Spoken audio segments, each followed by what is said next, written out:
जी अस्सलाम वालेकुम। हाँ जी की हाल चाल है। अच्छा जी आई साडी जेड़ा ना दवा जेड़े जेड़े शेड तैयार कर रहे हैं उन्होंने उत्ते छत मुकम्मल हो गई है अल्हम्दुलिल्लाह। ते आओ तुहानू विजिट कराइए दवाइए।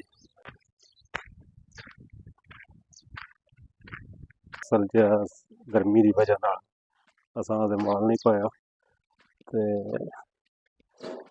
महीना ठहर के अगस्त का सितंबर च इंशाल्लाह असी परचेजिंग शुरू करांगे कुर्बानी है।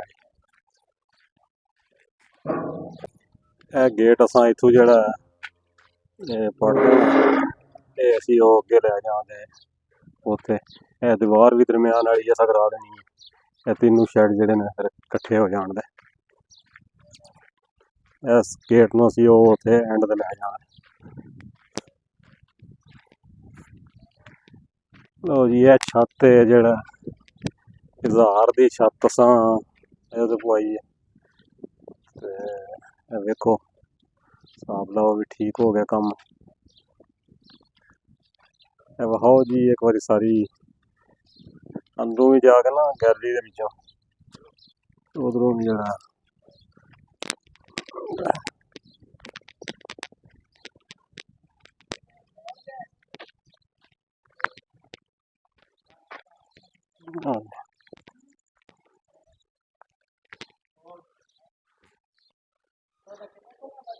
ये दरम्यान च आ जानियां खुर्रियां पिलरां दे दरम्यान ए साडी जेड़ा वो गैलरी जी इत्थे ही खुराक बनाई एहदे विच साइडां ते खुरलियां दे विच जेड़ा वो अच्छा पा दित्ती। दोवां साइडां ते बरामदा है ते ओपन जगह इस साइड ते भी 55 फुट दा सेन है उस साइड ते भी साइडां दे उत्ते जेड़ा 20-15 फुट जेड़ा हो जाए चौं पासे घूमते रहन ते अच्छा।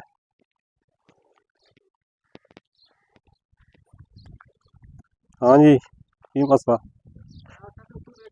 ठीक हो गया। हाँ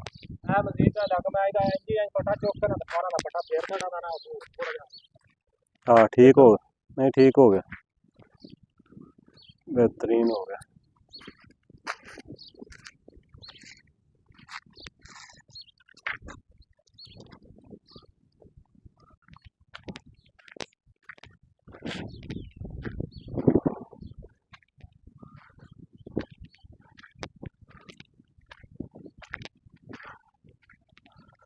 इस तरह ही है कि जेड़ा ऐसी हाल तूड़ी वास्ते वो भी अल्हम्दुलिल्लाह तैयार हो गया। छत छत भी डल गई है ये थले हुण असी फर्श ला के इट्टां दी साइडां ते इनू प्लस्तर कर देंगे ताकि कोई ना जेड़ा इनू असी शटर लावांगे वड्डा शटर कोरेड़ा जेड़ा ट्राली जेड़े सीधी अंदर अगे दो रैशां ये भी छत डल गई है। बाकी हुण मिस्त्रियों का काम है थोड़ा बहुत वो करके ते जेड़ा इंशाल्लाह मुकम्मल ने बाकी है बरामदे दे विच ते परती शर्ती सैट करके इट्टां शिट्टां लगनियां साइड ते भी दीवार बननी है पिलरां दी वो भी बन जाएगी इंशाल्लाह ते 15-20 दिन महीना लग जाना इंशाल्लाह 15-20 दिन महीना भी हो सकता लग जाए सितंबर च इंशाल्लाह असी परचेजिंग शुरू करके भी माल पा देंगे।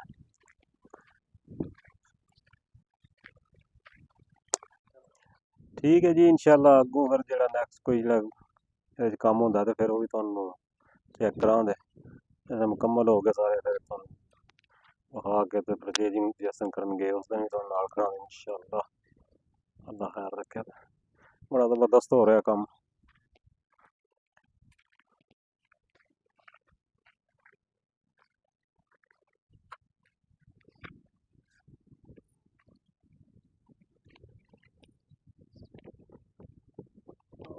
बना गड्डी शड्डी